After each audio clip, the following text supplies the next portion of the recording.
They say an Astartes cannot break his oath, that the conditioning runs too deep, the indoctrination too complete, the hypno-programming too absolute. They say we are incapable of betrayal, of doubt, of anything that might compromise our sacred duty to the Emperor and the Imperium of Man. They are wrong. I am Brother Captain Arcturus of the Crimson Wardens, 4th Company. Or rather, I am something else. Something without name, without honor, without the right to call myself Astartes. I broke my oath. Not in a moment of weakness, not under torture or corruption, not through the whispers of chaos or the lure of dark powers. I broke it with full knowledge, with clear intent, with the understanding that what I did would damn me forever in the eyes of my brothers, my chapter, my emperor. And I would do it again. The Crimson Wardens are a chapter of the 13th founding, descended from the gene seed of Robert Gilliman through the Ultramarines lineage. We are codex compliant, dutiful, honorable to a fault. Our fortress monastery stands on the world of Vardis Prime, a frozen rock, at the edge of imperial space where the cold mirrors the discipline we impose upon ourselves. Every battle brother knows his duty. Every sergeant knows his place. Every captain serves the chapter master without question. We are weapons, tools of the Emperor and #39's will. We do not think beyond our purpose. We do not question our orders. We do not falter in our duty. Until we do. My transformation from loyal servant to oathbreaker began not with a single moment, but with an accumulation of smaller moments. Doubts that should have been burned away by conditioning. Questions that should have been answered by faith alone. Observations that should have been dismissed as irrelevant to an Astartes warrior. It began on the world of Talvis III, a mining colony in the Segmentum Obscurus. The planet had fallen behind on its tithes. 3 years of missed shipments. The Administratum declared them in rebellion. The Imperial Guard was engaged elsewhere. The Crimson Wardens were dispatched to restore compliance. Standard procedure. We had done it dozens of times before. Drop from orbit, eliminate. Resistance, ensure the tides resume. Simple, efficient, dutiful. Chapter Master Aldrich himself led the deployment. 2 full companies, 200 Astartes to pacify a single mining world. Seemed excessive, but I did not question. An Astartes does not question. We made planetfall at dawn. The drop pods screamed through the atmosphere like falling stars, like the wrath of the Emperor made manifest. The impact zone was the primary hive city Talvis Primaris, a sprawling metropolis of 30 million souls built around the central mining operations that fed the forges of 3 neighboring systems. The resistance was minimal. A few PDF units with lasguns and autocannons. They fired upon us with the desperation of those who know they face death, but their weapons were insufficient, their training inadequate, their fate sealed the moment we descended from the void. I led the 4th Company through the eastern districts, securing sector by sector, building by building. My brothers moved with the precision of centuries of training, of genetic enhancement, of purpose-built killing efficiency. We were unstoppable. We were inevitable. We were the Emperor and #39's judgment made flesh. And then I saw them. The civilians.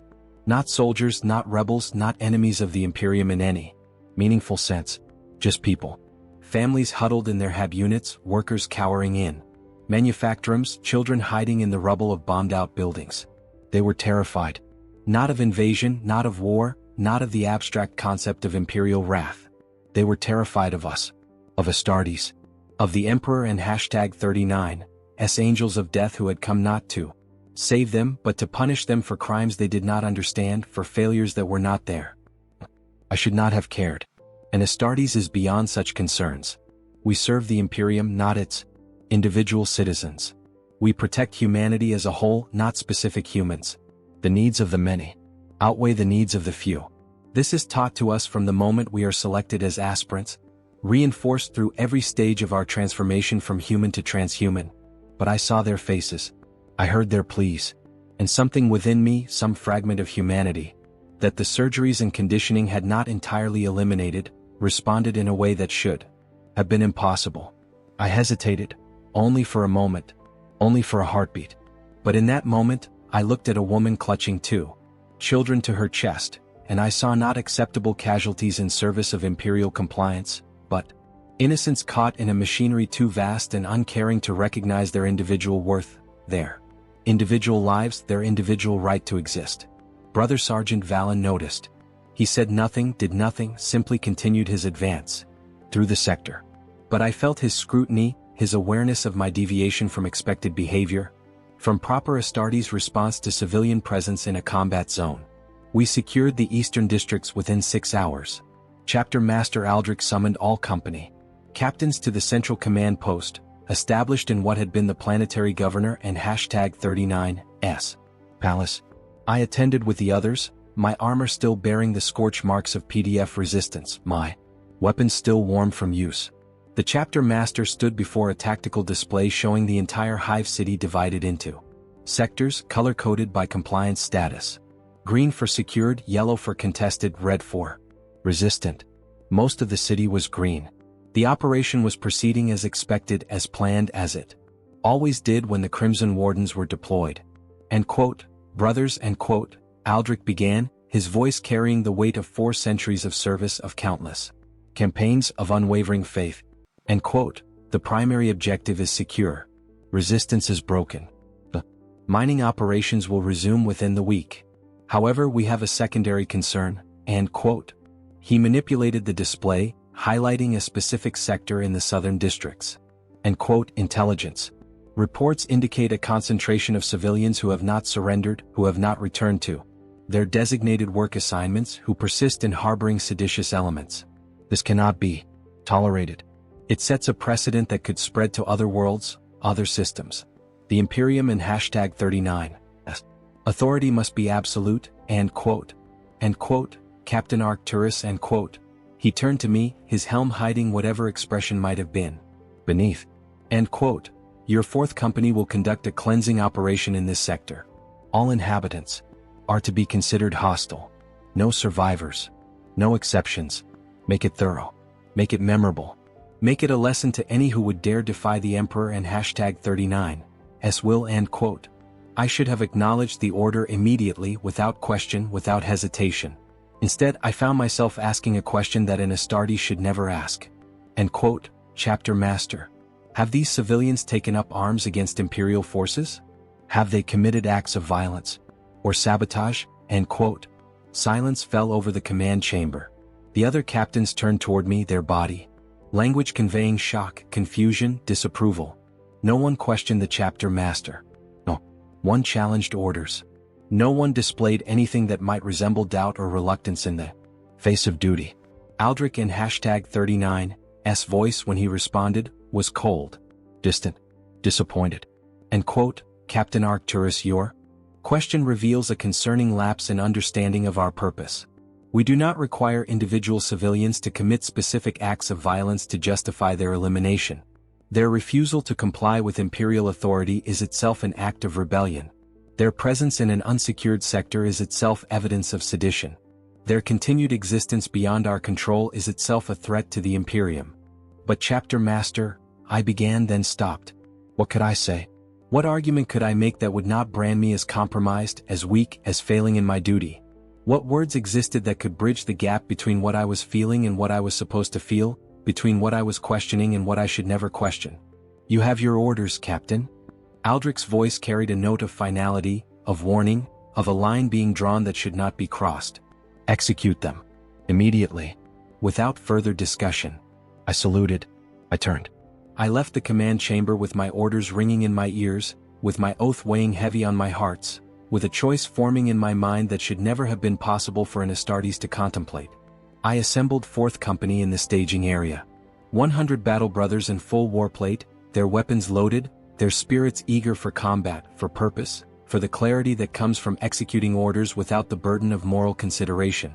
They looked to me for leadership, for direction, for the commands that would send them into the southern districts to fulfill the chapter master's will. I looked at them, these warriors I had fought beside for decades, these brothers I had bled with and killed with and nearly died with on 100 battlefields across the Imperium. I knew them. I trusted them. I led them. And I was about to betray them. Brothers, I began, my voice steady despite the turmoil within.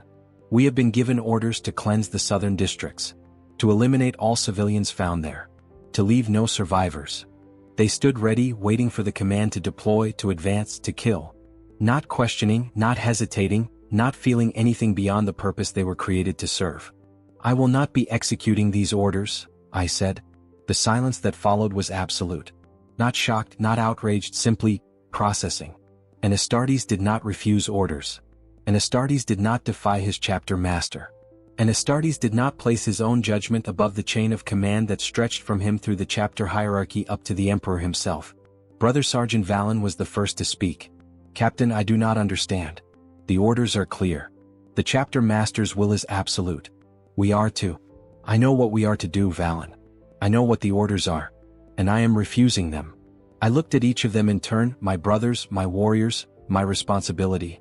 The civilians in the southern districts have committed no crime beyond seeking shelter from a war they did not start, from a conflict they cannot comprehend. They are not heretics. They are not traitors. They are not enemies of the Imperium. They are simply afraid. "Fear is irrelevant," Brother Titus said, his voice flat, certain, echoing the conditioning we all shared.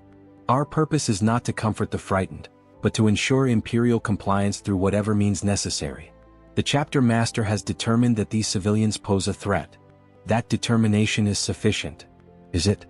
I asked, and in asking revealed the depth of my deviation, the extent of my doubt, the magnitude of my failure to remain what I had been made to be. "Is the chapter master's determination alone sufficient to justify the extinction of thousands of innocent lives? Do we not have a responsibility to question orders that seem to contradict the very purpose we claim to serve? We are supposed to protect humanity, not slaughter it wholesale. We protect the Imperium," Brother Chaplain Mordred said, stepping forward from the rear ranks where he had been observing. "Not individuals. Not civilians. Not people. The Imperium. The structure, the system, the authority that maintains order across a million worlds. Sometimes that protection requires harsh measures. Sometimes that protection demands sacrifices that seem cruel, that feel unjust, that appear to contradict our stated purpose. But we do not have the luxury of moral hesitation. We are weapons. Weapons do not question their wielder." "Then perhaps we should," I said quietly. "Perhaps that is precisely what separates us from mere weapons. We are not bolters or chainswords. We are Astartes. We were human once. We remember what it was to be mortal, to be vulnerable, to be afraid. Should we not honor that memory by refusing to become monsters who kill without conscience, without consideration, without recognizing the weight of what we do?" Chaplain Mordred's voice turned cold. "Brother Captain Arcturus, what you are suggesting borders on heresy. What you are proposing violates every oath you swore when you became Astartes, when you earned your rank, when you assumed command of this company. You are placing your own judgment above that of the chapter master, your own feelings above your duty, your own conscience above the will of the Emperor himself. Am I challenged. Or am I finally fulfilling the true purpose of an Astartes? To protect humanity, even when that means protecting humanity from itself, from its own institutions, from orders that serve bureaucracy rather than people, from a system so vast and uncaring that it has lost sight of why it exists in the first place." I could see them struggling with my words, with the conflict between their conditioning and the logic I presented, between their duty and the doubt I was planting. Some remained rigid, unmoved, certain in their purpose. Others wavered, their postures shifting subtly, their certainty cracking at the edges. "I will not execute the chapter master's orders," I repeated.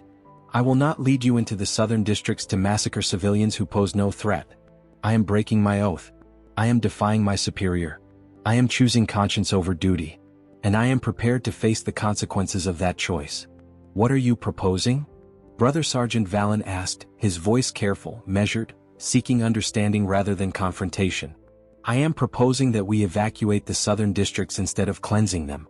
That we move the civilians to designated safe zones, document their identities, verify they are not hostile elements, and then allow them to return to their lives once order is restored. I am proposing that we fulfill our purpose as protectors of humanity rather than executioners of imperial will. The chapter master will not accept this," Chaplain Mordred stated. "He will view it as disobedience, as betrayal, as heresy. You will be declared oathbreaker. The fourth company will be disbanded, its warriors reassigned, its legacy erased. You personally will face execution, your gene seed harvested, your name struck from chapter records. Everything you have built, everything you have achieved, everything you are will be destroyed." "I know," I said simply. "And yet I cannot do otherwise. I cannot lead my brothers to commit an atrocity simply because I have been ordered to do so. I cannot be the instrument of injustice simply because I wear the armor and bear the gene seed of a space marine. There must be a line even for Astartes. There must be a limit to what we will do in the name of duty. And for me that line is here. That limit is this. Brother Sergeant Valen stepped forward. Captain, if you do this, you do not do it alone. Fourth Company follows you, not because we are ordered to, but because we choose to. Because you have led us well for 3 decades, because you have earned our trust and our loyalty, because... He paused, searching for words to express something Astartes are not supposed to feel, because what you are saying sounds right in a way that our conditioning tells us should be wrong. One by one, the warriors of Fourth Company signaled their agreement. Not all of them. Chaplain Mordred stood apart, his disapproval obvious. A handful of others remained uncertain, their loyalty to the chapter master stronger than their loyalty to me. But the majority, perhaps 2/3 of the company, aligned themselves with my decision, with my defiance, with my oath-breaking. Those who wish to report this to the chapter master may do so, I said, looking directly at Mordred. I will not stop you. I will not threaten you. You are following your oaths as you understand them, just as I am following my conscience as I understand it. We each must choose where we stand. Chaplain Mordred's voice was heavy with regret. You were a good captain, Arcturus, one of the finest I have served with. But you have lost your way. You have allowed human weakness to compromise your transhuman purpose. I will inform Chapter Master Aldrich of your refusal. I will recommend your immediate arrest and trial. And I will pray to the Emperor that your gene seed, at least, can be salvaged from this disaster. He turned and left, taking with him the warriors who remained loyal to the chapter hierarchy. Perhaps 30 battle brothers, their forms disappearing into the shadows of the staging area, leaving me with 70 warriors who had chosen conscience over duty, who had broken their oaths alongside me, who had become oath-breakers in truth. We have perhaps 2 hours before Chapter Master Aldrich responds to Mordred's report, Brother Sergeant Valen calculated. 2 hours to evacuate the southern districts, to move civilians to safety, to complete what you have chosen to do before the consequences arrive. Then we begin immediately, I commanded. All units proceed to the southern districts. Non-lethal posture. We are not invading, we are evacuating. Treat the civilians as innocents requiring protection, not as enemies requiring elimination. Move quickly, move efficiently, but move with purpose that honors what we should be, not what we have been ordered to become. The southern districts of Talvas Primaris were a labyrinth of narrow streets and cramped hab units, designed more for maximum population density than comfort or defensibility. Perfect for people trying to hide from Imperial forces. Terrible for Astartes trying to evacuate those same people while racing against a deadline measured in minutes. We entered not as conquerors but as something Astartes are rarely called upon to be, rescuers. The civilians reacted with predictable terror at first, seeing our armor and weapons, assuming we had come to fulfill the worst of their fears. It took precious minutes to convince them otherwise, to demonstrate through actions rather than words that we intended help rather than harm. Brother Sergeant Valen coordinated the evacuation routes, using his tactical expertise to identify the most efficient paths from the southern districts to the secure zones in the north. Brother Titus established checkpoints where we could verify identities, document faces, ensure that no actual hostile elements used our protection as cover for escape or infiltration. I moved through the streets myself, not directing from command position but working alongside my brothers, helping families gather their possessions, carrying children too young to keep pace, speaking words of reassurance that felt strange coming from a transhuman warrior whose purpose was supposed to be violence rather than comfort. An old man approached me, his face lined with decades of hard labor in the mines, his eyes watery but clear. Why? He asked simply. Why are you helping us? We heard the orders. We know what was supposed to happen here. Why risk yourselves for people like us? I looked down at him, this baseline human who would live perhaps 80 years if he was fortunate, who would labor until his body failed, who would die forgotten by an imperium too vast to remember individual lives. Because someone must, I said. Because orders are not always right. Because power without conscience is tyranny, even when exercised in the Emperor's name. He nodded slowly, tears forming in his eyes. I fought for the Imperium once, 40 years ago in the Guard. I saw things, did things that still haunt me. I always wondered if the Emperor knew, if he cared about what was done in his name. Thank you for answering that question. Thank you for showing me that some of his angels still remember why they fight. I had no response to that.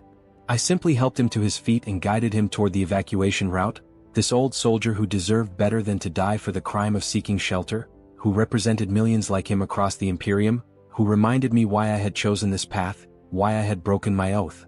Time passed with agonizing slowness and terrifying speed simultaneously. We moved thousands of civilians through the evacuation routes, documented identities, verified stories, separated the genuinely innocent from the handful who actually had participated in seditious activities. Those few we detained for proper trial and judgment, not summary execution based on proximity and presumption. We had perhaps 90 minutes elapsed when my Vox crackled with an incoming transmission. Chapter Master Aldrich's voice, cold and final. Captain Arcturus, you are ordered to cease your unauthorized activities immediately and report to my position for disciplinary action. Your refusal to execute lawful orders constitutes a violation of your sacred oaths, a breach of chapter hierarchy, and an act of rebellion against imperial authority. I activated my Vox return channel. Chapter Master, I acknowledge your transmission. I am currently engaged in evacuation operations in the southern districts. These operations will continue until all innocent civilians have been moved to safety. Upon completion, I will surrender myself to your custody for whatever judgment you deem appropriate. You will cease immediately, Captain. That is a direct order. Your continued defiance only compounds your offense, only deepens your betrayal. I am dispatching First Company to your location with orders to arrest you and any who support your rebellion. Resistance will be met with lethal force. First Company. The Chapter Master's personal guard. 100 of the finest warriors in the Crimson Wardens, led by Captain Valder, a veteran of 3 centuries who had never questioned an order, never hesitated in duty, never displayed anything resembling doubt or conscience that might interfere with his purpose as an Astartes. Understood, Chapter Master. We will not resist. But we will complete the evacuation first. The civilians here are innocent. They deserve protection, not punishment. I accept full responsibility for this decision. The warriors of 4th Company followed my orders. Their only crime is loyalty to their captain. I ask that your judgment fall on me alone. Aldrich's response was heavy with something that might have been regret, might have been disappointment, might have been the burden of leadership that requires difficult choices. Captain Arcturus, you were one of my finest commanders. Your service record is exemplary. Your tactical brilliance unquestionable. But you have allowed human weakness to corrupt your transhuman purpose. You have placed sentiment above duty. You have broken your oath to the Emperor, to the chapter, to me. There can be no mercy for such betrayal. I will give you 30 minutes to complete your evacuation. After that, First Company will forcibly terminate your operations. Any who resist will be eliminated. Any civilians who remain will be subject to the original orders. You have 30 minutes to save who you can. Then your time is done. The transmission ended. 30 minutes. We had moved perhaps half the civilians. Thousands remained in the southern districts, unaware that their window of salvation was measured in minutes, that the choice I had made to save them had merely delayed rather than prevented their extinction. All units, priority evacuation. I ordered through company-wide Vox. We have 30 minutes before First Company arrives to enforce the original orders. Move everyone you can as fast as you can. Abandon documentation protocols, abandon verification procedures. Just get them out. Get them to safety. Get them beyond reach of what is coming. My brothers responded immediately, their movements becoming urgent, almost frantic. We carried civilians who could not move fast enough. We cleared paths through rubble and debris. We became not warriors but transportation, not soldiers but saviors for 30 minutes that passed far too quickly, that ended far too soon. First Company arrived exactly on schedule. 100 Astartes in perfect formation, weapons ready, their purpose clear and uncomplicated by doubt or conscience or questions about the rightness of their orders. They established a perimeter around the southern districts, cutting off our evacuation routes, trapping the remaining civilians inside the zone marked for cleansing.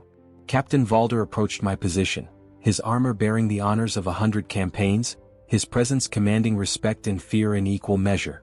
Brother Captain Arcturus, I am authorized to offer you one final opportunity to stand down. Surrender yourself and your warriors. Accept judgment for your actions. Allow First Company to complete the mission you have disrupted. I looked at the civilians still streaming past us, hundreds who had not yet reached safety, thousands who remained in the southern districts beyond hope of evacuation in the time remaining. I looked at my brothers of 4th Company, warriors who had followed me into disobedience, who had broken their oaths alongside me, who deserved better than to die for my choices. I cannot, Brother Captain. Not while innocents remain at risk. Not while there is still time to save lives that should not be sacrificed to bureaucratic compliance. I will surrender myself, but I ask for more time to complete the evacuation. Just a few more hours. That is all I need. Valder's voice carried no emotion, no sympathy, no recognition of the righteousness that might underlie my defiance. Time has expired, Brother Captain. The chapter master's orders are absolute. I am authorized to use whatever force is necessary to restore compliance. Stand down or be stood down. Those are your only options. I looked at Brother Sergeant Valen, at Brother Titus, at the 70 warriors who had chosen to follow me into this disaster. I saw understanding in their postures, acceptance of what must come next. We had known this moment would arrive. We had chosen this path with full knowledge of its destination. 4th Company, I voxed. Stand down. Lower your weapons. Accept arrest. Do not resist. Your loyalty to me has already cost you enough. Do not let it cost you your lives. Most of them complied immediately, their conditioning reasserting itself now that I had released them from my orders, now that the crisis point had passed. They knelt, placed their weapons on the ground, awaited 1st Company's custody with the discipline of warriors accepting necessary consequences. But not all of them. Brother Sergeant Valen remained standing, his bolter still clutched in his hands. Captain, permission to speak freely. Granted, Valen. Though I suspect I know what you are going to say. You broke your oath for a reason. For a purpose. To save innocents who would otherwise have died. That purpose is not yet fulfilled. Thousands remain in the southern districts. Thousands who will die if we stop now, if we surrender now, if we accept arrest and allow 1st Company to execute the chapter master's orders. I did not break my oath alongside you only to abandon the mission halfway. I did not choose conscience over duty only to surrender that conscience when the consequences arrive. Valen, if you resist, they will kill you. 1st Company will not hesitate, will not show mercy, will not recognize any righteousness in your defiance. You will die for nothing. Not for nothing, Captain. For those civilians still in the southern districts. For the principle that some orders should be refused, that some duties should be questioned, that some oaths should be broken when they demand unconscionable actions. That seems worth dying for. That seems like the purpose an Astartes should serve. A dozen other warriors rose from their kneeling positions, weapons back in hand, joining Valen in defiance, in final resistance, in acceptance of death for a cause that transcended personal survival, that honored the humanity we were supposed to protect rather than the authority we were supposed to obey. Captain Valder's voice carried warning. Brother Captain Arcturus, control your warriors. Order them to stand down. This is their last opportunity to accept arrest rather than death. I will not issue further warnings. I looked at Valen, at the dozen warriors standing with him, at the civilians still flowing past us towards safety, at the thousands who remained beyond reach. I thought about oaths and duty and conscience and purpose. I thought about what it meant to be Astartes, what it should mean, what it could mean if we chose to remember our humanity alongside our transhuman capabilities. I am sorry, Captain Valder, but I cannot give that order. These warriors have made their choice freely just as I made mine. They have chosen to prioritize conscience over obedience, innocent lives over efficient compliance. They have broken their oaths, yes, but they have done so in service of a greater oath, an unspoken oath that every Astartes should hold sacred, to protect humanity, even when that means protecting humanity from those who claim to speak in the Emperor's name. Valder's response was immediate. 1st Company engage. Eliminate resistance. Capture survivors for interrogation. Execute the chapter master's cleansing orders. Begin now. The battle that followed was brief, brutal, and entirely one-sided. 13 warriors, no matter how determined, cannot prevail against 100. We fought not to win but to delay, to buy minutes for the evacuation to continue, to save a few more lives before our own lives ended. Brother Sergeant Valen died first, overwhelmed by 3 1st Company veterans who struck with precision that gave him no chance to respond, to resist, to do anything but fall. Brother Titus followed seconds later. Then brothers Marcus and Jarek and Olin and the others, their names and faces and final moments blurring together in the chaos of combat, of sacrifice, of death accepted freely for purpose they deemed worthy. I fought alongside them, my bolter barking defiance, my power sword crackling with energy as it met 1st Company blades. I killed 2 of them before weight of numbers overwhelmed my defense, before ceramite fists struck armor and flesh, before I fell to my knees with weapons torn from my grasp, with my body restrained by warriors who had once been brothers, who now were simply executioners of imperial will. Captain Valder stood over me, his power sword at my throat. "Brother Captain Arcturus, you are under arrest for oath-breaking, for refusal to execute lawful orders, for rebellion against chapter authority. You will be returned to Vardis Prime for trial and execution. Your gene seed will be harvested. Your name will be expunged from chapter records. You will be remembered only as a cautionary tale of what happens when an Astartes allows human weakness to compromise his sacred purpose." I looked up at him, blood running down my armor from a dozen wounds, my body broken but my conscience clear. "Brother Captain Valder, before you execute the chapter master's cleansing orders, look behind you. Look at what we accomplished in the time you were subduing us." He turned. The southern district stood empty, silent. Every civilian evacuated during our final stand, during the minutes we bought with our resistance, with our blood, with our lives. Thousands saved. Thousands who would live because 13 Astartes chose to break their oaths rather than compromise their conscience. "They are gone," I said quietly. "All of them. Beyond your reach now, documented and verified and placed under protection of Imperial civilian authorities who will not permit their slaughter without evidence of actual crimes. We failed to save everyone. But we saved most. We honored our true purpose even while betraying our oaths. That seems like a victory worth the cost." Valder's voice remained cold, unmoved by the outcome, by the logic, by anything beyond adherence to orders and hierarchy and structure. "You saved nothing but a delay in justice. The administratum will mark this planet as unreliable.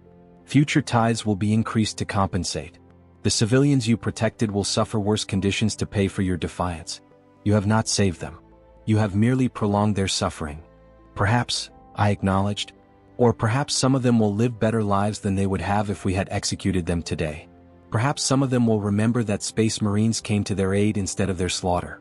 Perhaps some of them will tell their children that the Emperor's angels are not merely weapons of terror, but can also be instruments of mercy. Perhaps that matters more than efficient compliance. You are a fool, Arcturus. A sentimental fool who has destroyed himself and his warriors for an illusion of righteousness. There is no mercy in the Imperium. There is only survival through strength, through discipline, through absolute obedience to the authority that maintains order against chaos. You have betrayed that principle. You have weakened the Imperium through your defiance. And you will die for it." "I know," I said simply. "But I will die having tried. I will die having chosen conscience over convenience. I will die as something more than a weapon. And that seems preferable to living as something less than human." The return to Vardis Prime was made in the hold of a strike cruiser, in chains that could restrain even Astartes' strength, surrounded by First Company warriors who watched my every movement with the vigilance of those who had seen what deviation from duty looked like, what consequences followed when an Astartes allowed conscience to compromise conditioning. The surviving warriors of Fourth Company who had surrendered without resistance were imprisoned separately, awaiting their own trials, their own judgments. I did not know their fates. I was permitted no contact, no communication, no opportunity to know whether my actions had doomed them as thoroughly as they had doomed me. The fortress monastery of the Crimson Wardens rose from the frozen plains of Vardis Prime like a mountain of ceramite and stone, its walls proof against orbital bombardment, its depths extending kilometers into the planet's crust. I had called it home for 137 years. I had trained in its halls, had bled in its practice cages, had ascended through its ranks from scout to battle brother to sergeant to captain. Every stone held memories. Every corridor echoed with the voices of brothers living and dead. Every chapel resonated with odes spoken and honored. Until now. Until I broke mine. They brought me before Chapter Master Aldrich in the Hall of Judgments, a vast chamber deep within the fortress where Space Marines who failed their duty faced consequences for their failures. The hall had not been used in living memory. The Crimson Wardens were dutiful, obedient, compliant. We did not produce oathbreakers, did not generate traitors, did not create situations requiring formal trials and executions. Until now. Until me. Chapter Master Aldrich sat in judgment. Upon a throne of black stone, his armor bearing the accumulated honors of 4 centuries of perfect service, his face exposed for this formal proceeding, revealing features that were harsh and unyielding, carved by time and war into an expression of permanent severity. To his right stood Chaplain Mordred, the spiritual guardian of the chapter, keeper of oaths and enforcer of faith. To his left stood Master of Sanctity Gorvain, Chief Librarian Thaddeus, and the other ranking officers who formed the council that would judge my fate. Before them, I knelt in chains, my armor stripped to show the black carapace beneath, my weapons removed, my honor already forfeit before the trial even began. Behind me stood Captain Valder and a dozen First Company warriors, present to ensure I made no attempt to escape, to resist, to do anything but accept whatever judgment was pronounced. The chamber was filled with Crimson Wardens from all companies, summoned to witness this unprecedented event, this cautionary tale being written in real time. They stood in perfect ranks, silent and still, their helms facing forward, their attention focused on the spectacle of a brother captain brought low by his own choices, his own defiance, his own humanity asserting itself where it should not exist. Aldrich's voice echoed through the chamber, amplified by the acoustics designed to ensure every word carried weight, every syllable conveyed authority. Brother Captain Arcturus, formerly of 4th Company, you stand accused of oath-breaking, of refusing lawful orders, of rebellion against chapter authority, and of actions that constitute heresy against the Imperial Creed. How do you plead to these charges? I raised my head, met his gaze directly, spoke with the clarity of one who had nothing left to lose, nothing left to hide. Guilty, Chapter Master. I refuse to deny what I have done, to minimize my choices, to pretend that my actions were anything other than deliberate defiance of your orders and chapter protocol. I broke my oath. I refused your commands. I chose conscience over duty. These facts are not in dispute. Murmurs rippled through the assembled warriors, quickly silenced by the chaplains who maintained order in the hall. And Astartes did not confess so readily, did not accept guilt so completely, did not surrender the opportunity to defend himself against accusations that carried death as their inevitable consequence. You confess freely? Aldrich asked, his tone suggesting he had expected denial, justification, some attempt to rationalize my actions as compatible with my oaths rather than in violation of them. I confess completely, Chapter Master. I will not insult this assembly by claiming I was corrupted by chaos, that I was deceived by xenos' influence, that I was anything other than fully aware of what I was doing when I refused to execute your cleansing order. I chose to evacuate civilians rather than slaughter them. I chose to prioritize innocent lives over efficient compliance. I chose to break my oath rather than compromise my conscience. These were my choices, made with clear intent and full understanding of their consequences. Chaplain Mordred stepped forward, his voice heavy with righteous condemnation. Then you admit to placing your own judgment above that of your chapter master, your own conscience above the wisdom of the Codex Astartes, your own feelings above the needs of the Imperium? You admit to the sin of pride, the heresy of individualism, the corruption of allowing your human remnants to override your transhuman purpose. I admit to recognizing that orders can be wrong, that authority can be misused, that power without conscience becomes tyranny regardless of the titles and traditions that justify it. I admit to believing that Space Marines should be protectors of humanity in truth, not merely in propaganda. I admit to choosing to save thousands of innocent lives rather than participate in their massacre. If these admissions constitute heresy, then I am a heretic. If these choices represent corruption, then I am corrupt. But I would make the same choices again. The chamber erupted in noise, hundreds of Astartes responding to my words with reactions ranging from outrage to confusion to something that might have been grudging agreement quickly suppressed beneath conditioning and discipline. The chaplains restored order through sheer force of presence, their voices cutting through the chaos with commands that demanded silence, that reasserted control. You claim the moral authority to override your chapter master's judgment? Aldrich asked, his voice dangerous now, carrying warning of how such claims would be received. You claim to know better than those who have commanded for centuries what serves the Imperium's interests? You claim righteousness in your rebellion? I claim nothing, Chapter Master, except the right and responsibility of every Astartes to question orders that violate the fundamental purpose we supposedly serve. We are created to protect humanity. Not to protect bureaucracy, not to protect hierarchy, not to protect an abstract concept of authority that has become divorced from the actual humans it supposedly serves. When orders contradict purpose, when duty demands unconscionable actions, when obedience requires us to become the very monsters we are meant to fight against, then yes, I believe we have not just the right but the obligation to refuse. There is no such obligation, Master of Sanctity Gorvain interjected, his voice firm with certainty born of scripture and tradition. The Codex Astartes is clear. The chain of command is absolute. And Astartes obeys his superiors without question, without hesitation, without the presumption that his individual judgment supersedes the collective wisdom of those appointed to lead. Your rejection of this principle is a rejection of everything we are, everything we stand for, everything that separates us from the chaos of individual will run rampant. Is it? I challenged, knowing I had nothing to gain from restraint, from diplomatic phrasing, from softening the truth as I understood it? Or is blind obedience precisely what leads Astartes to commit atrocities, to become tyrants, to serve darkness while claiming to fight for light? How many worlds have been burned that should have been saved? How many innocents have died to satisfy some bureaucrat's quota?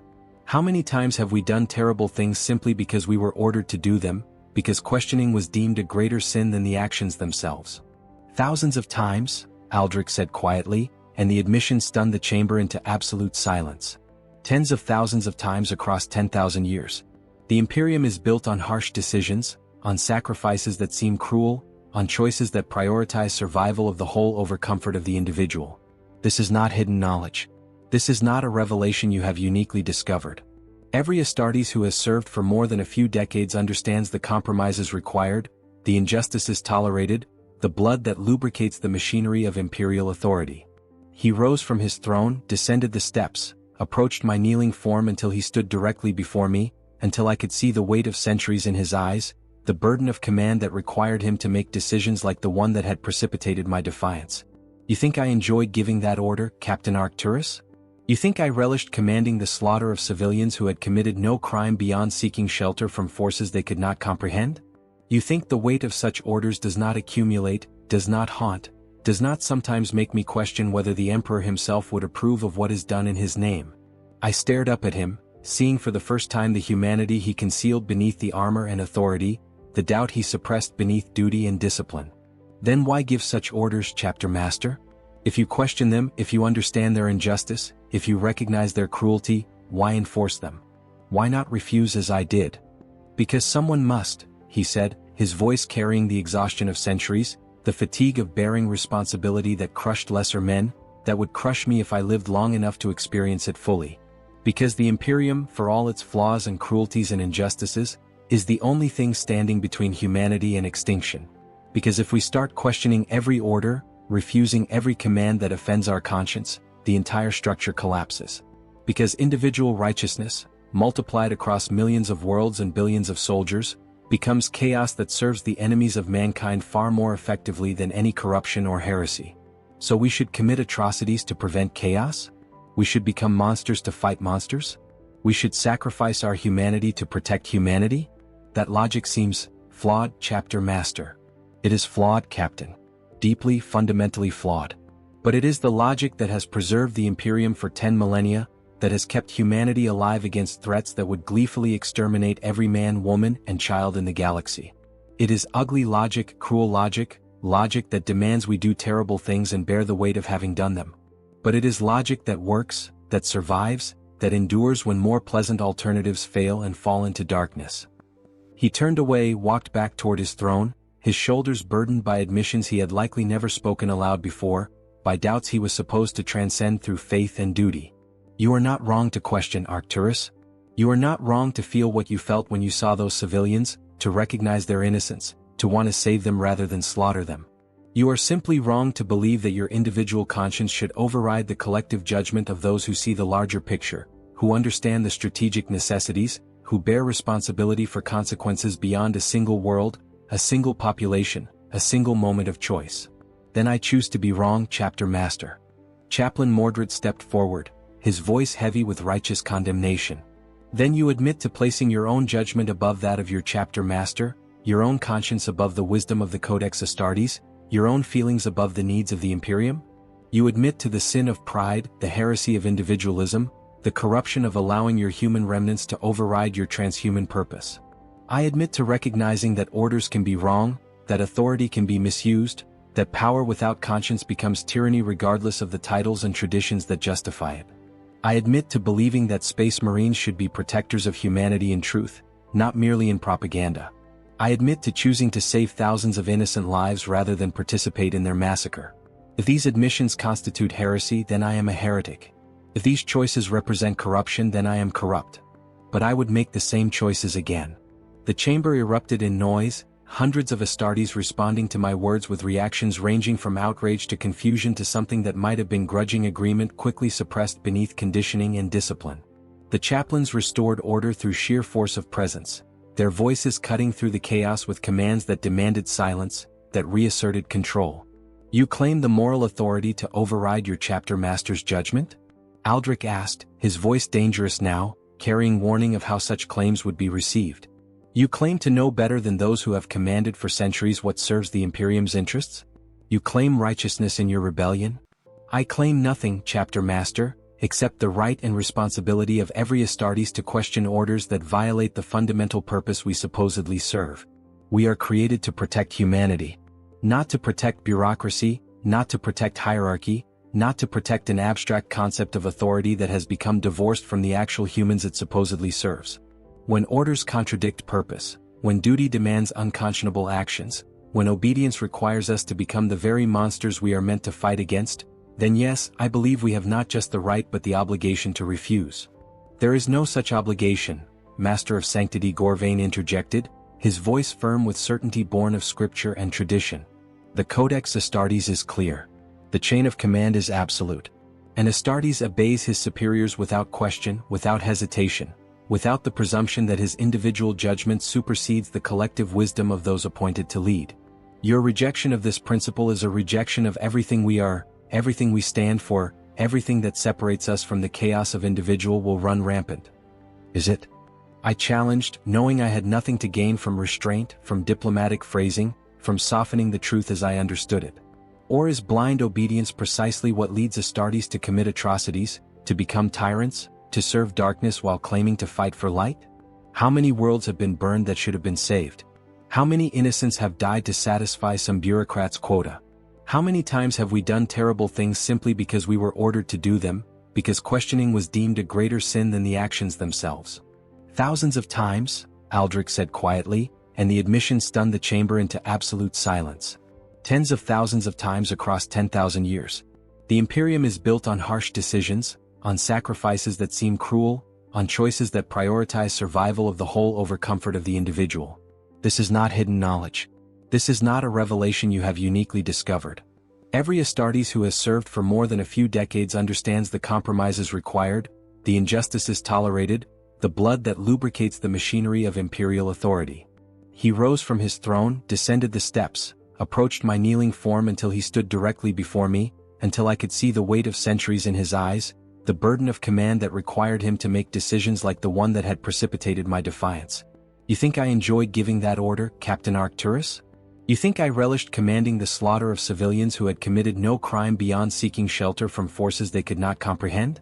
You think the weight of such orders does not accumulate, does not haunt, does not sometimes make me question whether the Emperor himself would approve of what is done in his name? I stared up at him, seeing for the first time the humanity he concealed beneath the armor and authority, the doubt he suppressed beneath duty and discipline. Then why give such orders, Chapter Master? If you question them, if you understand their injustice, if you recognize their cruelty, why enforce them? Why not refuse as I did? Because someone must, he said, his voice carrying the exhaustion of centuries, the fatigue of bearing responsibility that crushed lesser men, that would crush me if I lived long enough to experience it fully. Because the Imperium, for all its flaws and cruelties and injustices, is the only thing standing between humanity and extinction. Because if we start questioning every order, refusing every command that offends our conscience, the entire structure collapses. Because individual righteousness, multiplied across millions of worlds and billions of soldiers, becomes chaos that serves the enemies of mankind far more effectively than any corruption or heresy. So we should commit atrocities to prevent chaos? We should become monsters to fight monsters? We should sacrifice our humanity to protect humanity? That logic seems flawed, Chapter Master. It is flawed, Captain. Deeply, fundamentally flawed. But it is the logic that has preserved the Imperium for 10 millennia, that has kept humanity alive against threats that would gleefully exterminate every man, woman, and child in the galaxy. It is ugly logic, cruel logic, logic that demands we do terrible things and bear the weight of having done them. But it is logic that works, that survives, that endures when more pleasant alternatives fail and fall into darkness. He turned away, walked back toward his throne, his shoulders burdened by admissions he had likely never spoken aloud before, by doubts he was supposed to transcend through faith and duty. You are not wrong to question, Arcturus. You are not wrong to feel what you felt when you saw those civilians, to recognize their innocence, to want to save them rather than slaughter them. You are simply wrong to believe that your individual conscience should override the collective judgment of those who see the larger picture, who understand the strategic necessities, who bear responsibility for consequences beyond a single world, a single population, a single moment of choice. Then I choose to be wrong, Chapter Master. Then why do any of this? I asked, genuinely confused now. Why maintain the pretense of a trial? Why not simply execute me and be done with it? Why force me to articulate my reasons, to defend my choices, to make arguments that you will dismiss and condemn? Because you deserve that much, Aldrich said, and there was genuine respect in his voice now, genuine acknowledgement of the burden I had chosen to bear. Because you did what you believed was right even knowing it would damn you. Because warriors like you remind all of us, that we are supposed to be more than weapons. Even if we cannot be more, even if our purpose forbids it, even if the Imperium requires us to suppress our conscience in service of its survival, we should at least remember that conscience exists. We should at least acknowledge the weight of what we do. We should at least honor those who choose the harder path, even as we execute them for choosing it. He rose once more, formal now, pronouncing judgment with the authority of his position and the weight of chapter tradition. Brother Captain Arcturus, formerly of 4th Company, having confessed to oath-breaking and rebellion against chapter authority, I pronounce sentence of death. You will be executed at dawn tomorrow in the courtyard of dishonor. Your gene seed will be harvested for implantation in a more dutiful recipient. Your armor will be stripped of all markings and assigned to another. Your name will be stricken from chapter records. Your existence will be noted only as a warning to those who might contemplate similar defiance. I understand, Chapter Master. However, Aldrich continued, his voice softening slightly, you will be granted final rights as befits an Astartes. You may speak with the chaplains if you seek spiritual consolation. You may record a final testament if you wish your thoughts preserved, though it will be sealed in chapter archives and not made available to general access. You may request the presence of specific individuals to witness your execution. These courtesies are extended not because you deserve them, but because you were once a loyal servant of the chapter and the Emperor. I request only one thing, Chapter Master. Speak it. Permit me to see the warriors of 4th Company who survived. Permit me to speak with them one final time. Not to encourage further rebellion, not to justify my choices, but to release them from any lingering loyalty to me, to make clear that their service to the chapter should continue, that my path need not be theirs. Aldrich considered this request for a long moment before nodding. Granted. You will have 1 hour with them under guard. Use it wisely, Captain. Use it to repair some of the damage your defiance has caused.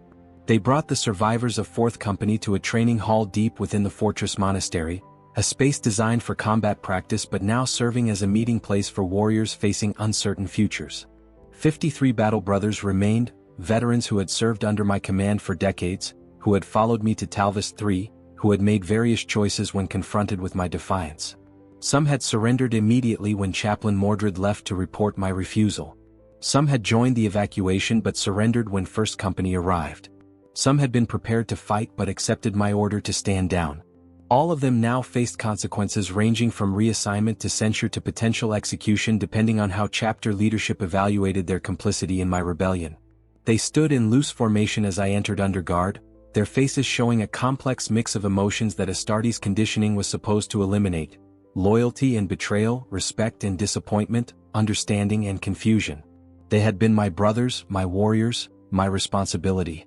Now they were victims of my choices, collateral damage of my conscience. I stood before them, still in chains, still marked as oathbreaker and traitor, still bearing the weight of having led them into disaster through my defiance. The words I needed to speak felt inadequate, insufficient, unable to bridge the gap between what I had intended and what I had actually accomplished. Brothers, I began, my voice carrying across the hall to reach every warrior present. I owe you an apology. Not for the choice I made on Talvis III, not for refusing to massacre civilians, not for attempting to honor what I believe Astartes should be. I owe you an apology for not better considering the consequences my choice would have for those who followed me, for not fully calculating the price you would pay for my conscience. Brother Kelvin, a veteran of 8 decades, stepped forward. Captain, you gave us a choice. You released us from your orders when 1st Company arrived. You told us to surrender to preserve ourselves. Some of us chose differently. That choice was ours, not yours. You bear responsibility for your defiance. We bear responsibility for ours. Do you regret following me, Kelvin? Do you wish you had reported my refusal to Chapter Master Aldrich alongside Chaplain Mordred? Do you curse the captain who led you into dishonor and potential execution? He paused, considering the question with the seriousness it deserved. No, Captain. I do not regret it. What we did on Talvis 3, evacuating those civilians rather than slaughtering them, that felt right in a way that nothing has felt right in decades of service. It felt like we were fulfilling our true purpose rather than simply following orders. It felt like we were actually protecting humanity rather than just serving bureaucracy. Even if I am censured, even if I am reassigned, even if I am executed, I do not regret that feeling. I do not regret that moment of clarity. Others nodded agreement, their postures conveying consensus, their silence speaking louder than words could. They did not regret the choice. They did not curse my defiance. They did not wish they had acted differently. The chapter master will scatter you, I said, needing them to understand the full scope of consequences. Fourth company will be disbanded. You will be reassigned to other companies where your histories will be known, where you will be watched constantly for signs of further deviation, where you will bear the mark of having followed an oathbreaker even if you ultimately surrendered. Your service records will be annotated. Your prospects for advancement ended. Your lives made harder by my choices. We are Astartes, Captain, Brother Hadrian said from the rear ranks. Our lives are supposed to be hard. We are supposed to bear burdens that would crush normal humans. If the burden we bear is knowledge that we once chose conscience over convenience, that we once saved innocents rather than slaughtered them, that we once followed a captain who reminded us what we should be, that seems like a burden worth bearing. I felt pride then, deep and profound, for warriors who refused to regret their choices despite the consequences, who maintained conviction in the face of punishment, who embodied the qualities I had attempted to honor through my defiance. These were true Astartes, true protectors of humanity, true servants of what the Emperor had supposedly intended when he created Space Marines. I am to be executed at dawn, I told them, needing them to understand the finality of my fate. My gene seed will be harvested. My name will be erased. Be careful with that knowledge, brothers, I warned. Use it wisely. The Imperium does not tolerate widespread defiance. Individual acts of conscience can be suppressed, executed, forgotten. But if too many warriors begin questioning orders, if too many companies choose conscience over duty, if too many Astartes decide they know better than their superiors, the entire structure collapses. Chapter Master Aldrich is not wrong about that. The Imperium survives through discipline and obedience. Widespread rebellion, even righteous rebellion, serves the enemies of humanity. So what are you saying, Captain? Brother Hadrian asked. That we should forget what we learned? That we should return to blind obedience? That we should become weapons without conscience once more? No, I said carefully, trying to articulate a truth that was both honest and responsible. I am saying that conscience must be balanced with duty, that individual judgment must be tempered with recognition of larger strategic realities, that choosing to refuse orders should be rare, considered, reserved for situations where the moral imperative is clear and overwhelming. I refused to massacre civilians on Talvis 3 because that was clear and overwhelming. But I would not refuse an order to assault a defended position, even if it cost lives, because that is the nature of war. I would not refuse an order to destroy a target even if civilians might be caught in the crossfire, because sometimes that calculus is unavoidable. I would not refuse every order that made me uncomfortable, because discomfort is not sufficient justification for defiance. How do we know the difference? Brother Kelvin pressed.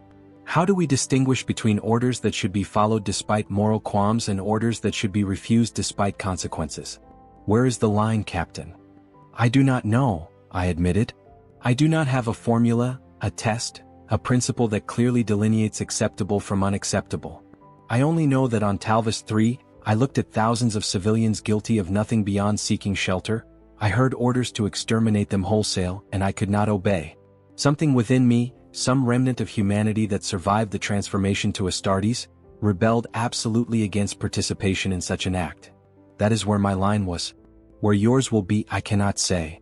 We spoke for the remaining time about smaller matters, about memories of campaigns fought together, about warriors who had fallen in honorable combat rather than the dishonorable circumstances that now defined our final encounters.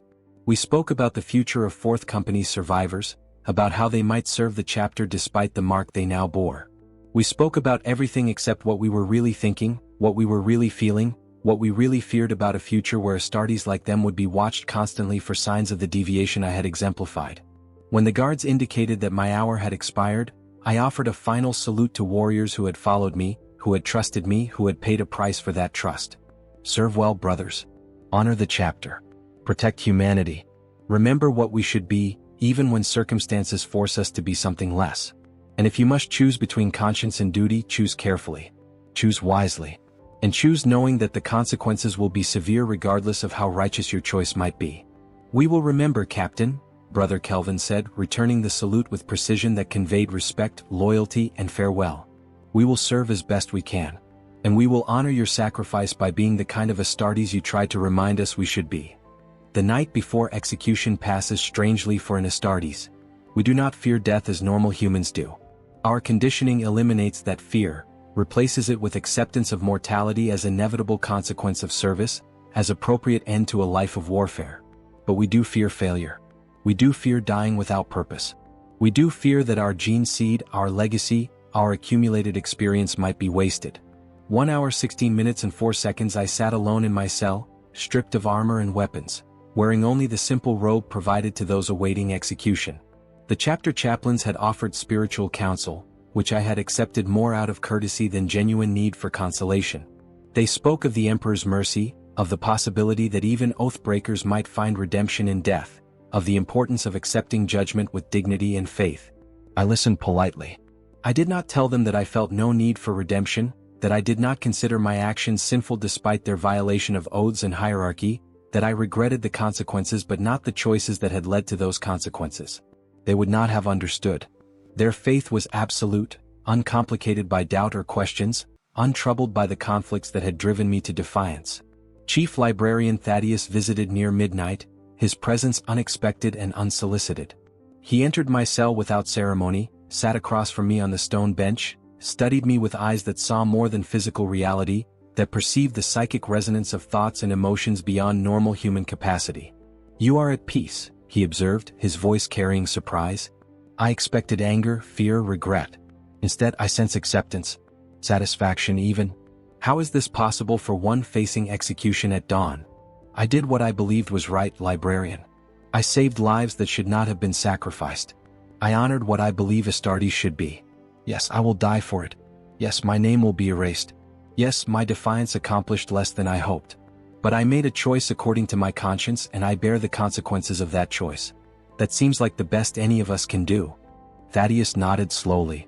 The chapter master is troubled by your execution. He respects what you attempted even as he condemns the method. He wishes there was another way, another outcome, another solution that preserved both discipline and conscience. But he cannot find it. The Imperium structure does not permit such nuance. I know. I do not blame him for my execution. He is correct that widespread defiance would collapse the order necessary for Imperial survival. He is correct that individual conscience cannot be permitted to override collective judgment without creating chaos. He is correct that harsh examples must be made to prevent precedents that undermine discipline. He is simply carrying out the logic of a system that values compliance over everything else. Does that make him right? Thaddeus asked. It makes him practical. Whether practical and right are the same thing. I am no longer qualified to judge. The librarian studied me with those penetrating eyes, seeking something, searching for understanding that eluded even his enhanced perception. I have probed the minds of heretics, of traitors, of those corrupted by chaos. They always attempt justification, always claim righteousness, always insist that their rebellion serves some higher purpose. You do none of these things. You simply accept that you broke your oath and bear the consequence. That acceptance is unusual. Perhaps because I am not a heretic librarian. I am not corrupted. I am not serving chaos or darkness or any power beyond my own conscience. I simply refused an order I found unconscionable and accepted the price of that refusal. That seems straightforward to me. Nothing is straightforward when it comes to conscience and duty, Thaddeus said quietly. That tension defines the human experience. Most Astartes never face it because their conditioning eliminates the tension, resolves it always in favor of duty. You somehow retained enough humanity for conscience to assert itself. That retention is what makes you dangerous. That retention is what makes you admirable.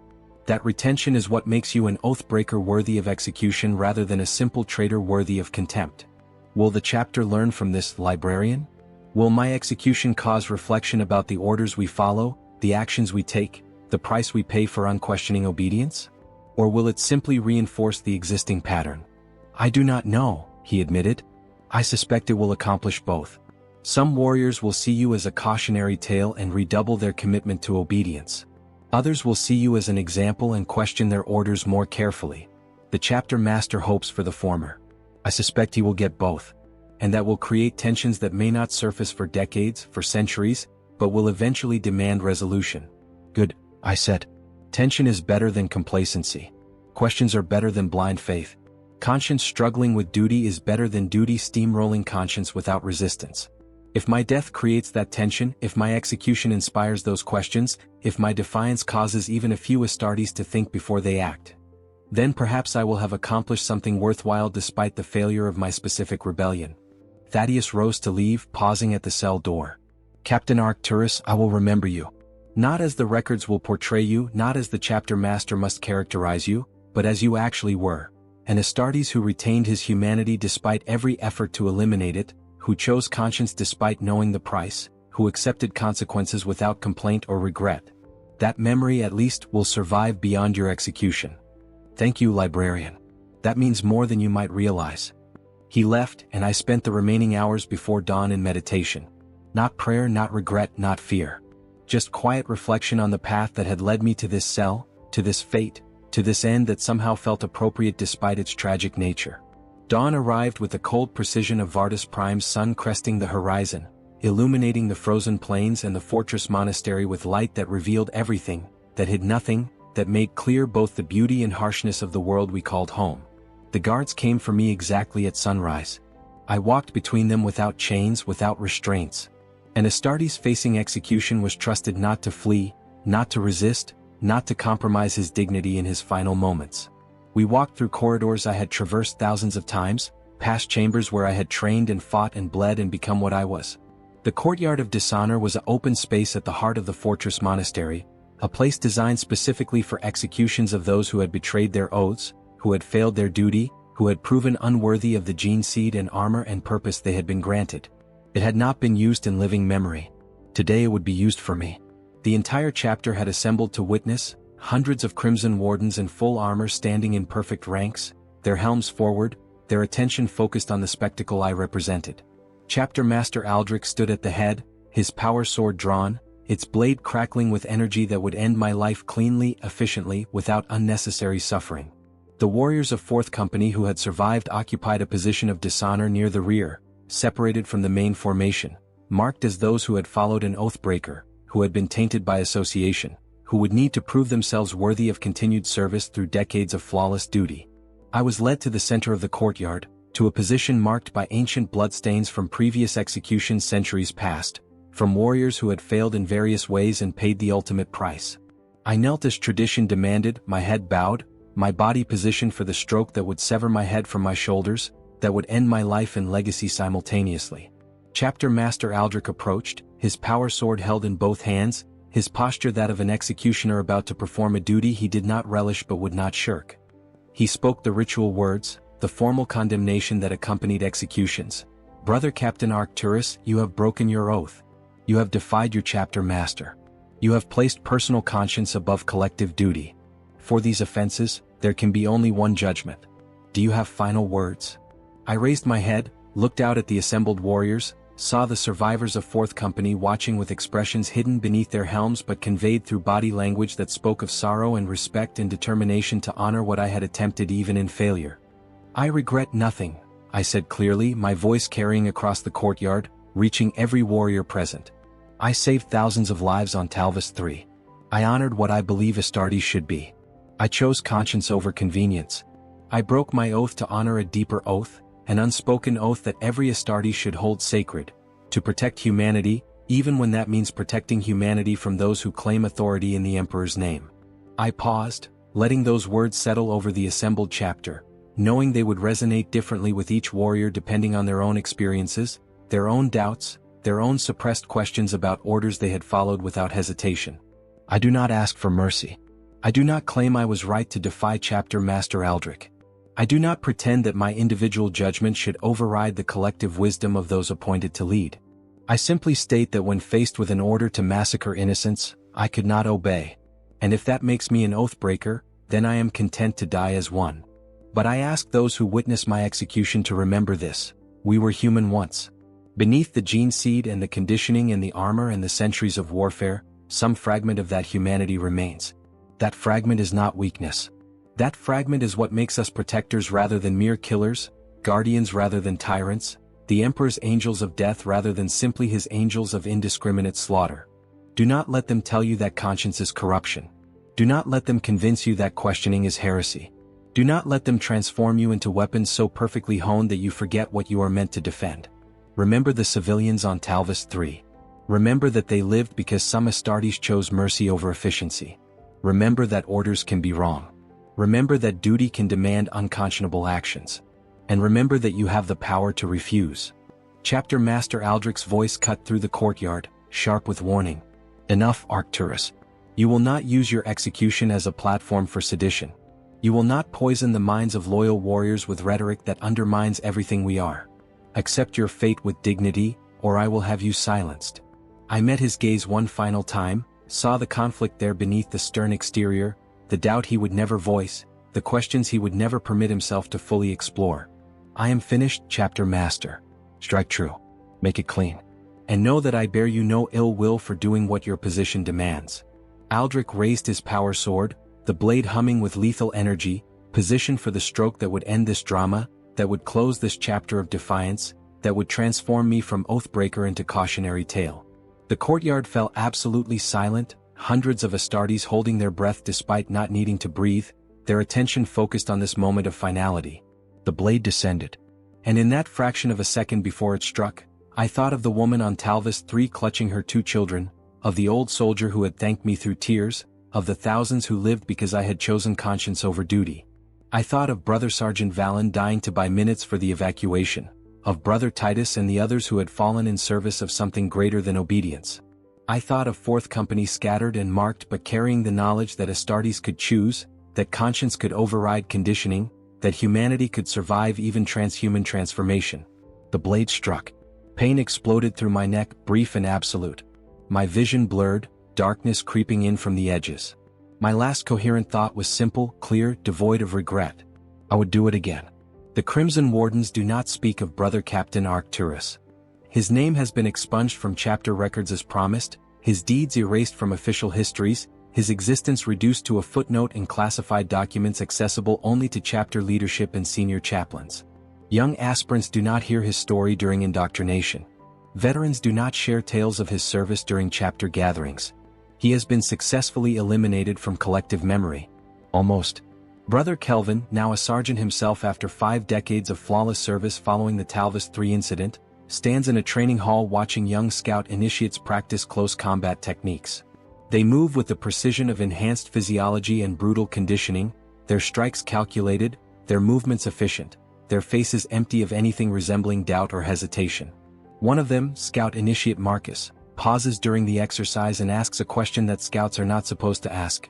Sergeant, why do we fight? What is the purpose of all this training, all this transformation, all this sacrifice? The other instructors tense, recognizing a dangerous question, a deviation that should be corrected immediately with discipline and reinforcement of proper Astartes mindset. But Kelvin raises a hand, forestalling their intervention, considering his response carefully. We fight to protect humanity, he says, his voice carrying certainty but also something deeper, something thoughtful. Not the Imperium as an institution. Not the bureaucracy or the hierarchy or the machinery of authority. Humanity itself. The people. The families.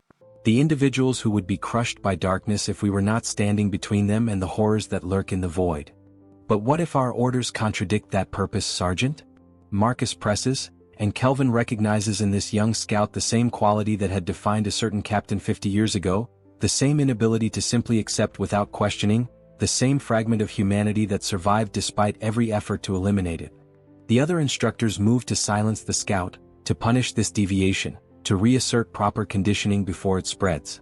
But Kelvin stops them again, meeting Marcus's gaze directly, making a choice that echoes a choice made decades earlier on a world called Talvas 3.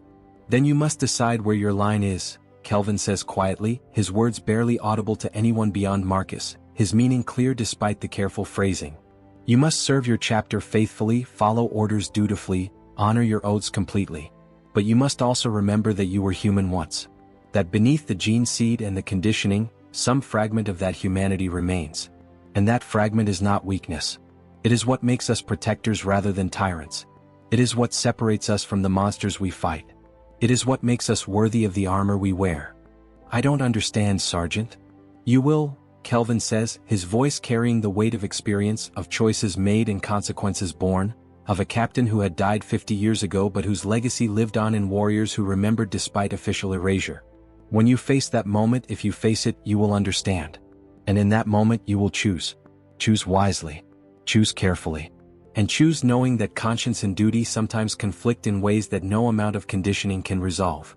He turns away, ending the conversation before it can be noted by monitoring systems, before it can be reported by zealous chaplains, before it can be characterized as sedition or corruption or anything beyond a veteran sergeant sharing wisdom with a promising initiate. But Marcus understands. Others who overhear understand. And slowly, carefully, without fanfare or declaration, the knowledge spreads. Astartes can choose. Conscience can override conditioning. Humanity can survive transhuman transformation. Orders can be questioned. Oaths can be broken when they demand unconscionable actions. These truths are never spoken openly, never acknowledged officially, never recorded in any document. But they endure. In another chapter, on another world, a young captain faces orders to purge a civilian population. He remembers a story whispered among veterans about an oath-breaker from the Crimson Wardens who once refused similar orders. He does not know the details. He does not know the name. He does not know how that story ended. But he knows it exists. And in knowing, he finds the courage to question, to hesitate, to consider whether there might be an alternative to unquestioning obedience. In the Administratum archives on Terra, buried beneath millennia of accumulated bureaucracy, a report about Talvis 3 notes unusual irregularities in Imperial compliance operations. Civilian casualties were lower than expected. Resistance was minimal despite predictions. The mining operations resumed ahead of schedule. An anonymous notation in the margin, added by some clerk centuries later, simply reads, "Sometimes mercy is more efficient." And somewhere in the warp, in that realm beyond physical reality where consciousness and energy intertwine, where the souls of the dead linger or dissipate depending on the strength of their conviction, an echo persists. Not a ghost, not a spirit, not anything that could be said to truly exist. Just an echo of a choice made, of a conscience honored, of an oath broken in service of a deeper truth. Brother Captain Arcturus of the Crimson Wardens does not exist in any official sense. But the idea of him persists. The possibility he represented endures. The question he embodied continues to resonate through the Imperium's endless ranks of transhuman warriors. What should an Astartes do when duty demands the unconscionable? The Imperium has no answer to that question. The Codex Astartes offers no guidance. The chapter masters and chaplains provide only doctrine and discipline and demands for obedience. But the question remains, passed from veteran to initiate, whispered in training halls, contemplated in rare moments of quiet between campaigns. And sometimes, when orders seem particularly unjust, when duty demands particularly unconscionable actions, when the weight of authority threatens to crush conscience completely, an Astartes remembers that someone, somewhere, once chose differently. Once refused. Once broke his oath to honor a deeper truth. Once died content with that choice. They say an Astartes cannot break his oath. That the conditioning runs too deep, the indoctrination too complete, the hypno-programming too absolute. They are still wrong, and they will always be wrong as long as one Astartes remembers that beneath the armor and the gene seed and the centuries of warfare, they were human once. And some fragment of that humanity, no matter how suppressed or denied or condemned, survives. That fragment is enough. It has to be enough. Because without it, they are not the Emperor's angels of death, protecting humanity against the darkness. They are simply the darkness itself, wearing the Emperor's colors. The above text was recovered from corrupted data archives on the Fortress Monastery world of Vardis Prime during routine maintenance operations. Chapter authorities have declared it apocryphal and unauthorized.